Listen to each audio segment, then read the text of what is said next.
નમસ્કાર, એજન્ડા 89 સાથે હું છું હિના। એજન્ડા 89 માં કે જ્યાં મહત્વપૂર્ણ સમાચારો પર વાત કરીશું। સૌથી પહેલા વાત મુંબઈની કરી લઈએ કે જ્યાં આફતનો વરસાદ પડ્યો છે। જી હા, મુંબઈમાં 6 કલાકમાં 12 ઇંચ વરસાદથી હાહાકાર થઈ ગયો। મુંબઈમાં મેઘરાજાએ તોફાની બેટિંગ કરી છે। રસ્તાઓ, રેલવેના પાટા, ઘર, દુકાનો બધું જ પાણીમાં ગરકાવ થયું હોય તેવા દ્રશ્યો અમે આપની ટીવી સ્ક્રીન પર બતાવી રહ્યા છે। મુંબઈમાં ભારે વરસાદના કારણે જનજીવન ખોરવાયું છે।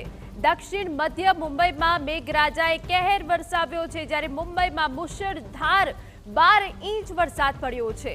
સાયન, ચુનાભટ્ટી, કુર્લા જેવા ઘણા વિસ્તારોમાં રેલવે ટ્રેક પાણીથી ભરાઈ ગયા હોવાની વિગત છે।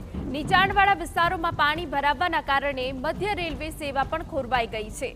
મુંબઈમાં ભારે વરસાદના કારણે લોકોને મુશ્કેલીનો સામનો કરવો પડી રહ્યો છે।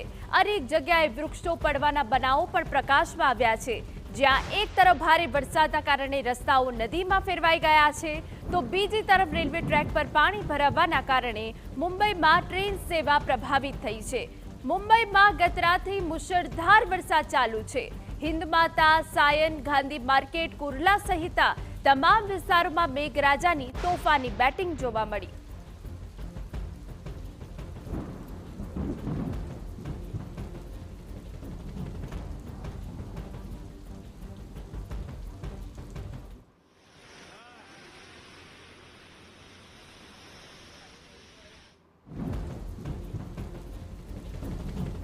તો આ વચ્ચે મુંબઈમાં આજે પણ વરસી શકે છે અતિ ભારે વરસાદ। હવામાન વિભાગે મુંબઈને લઈને આગાહી કરી।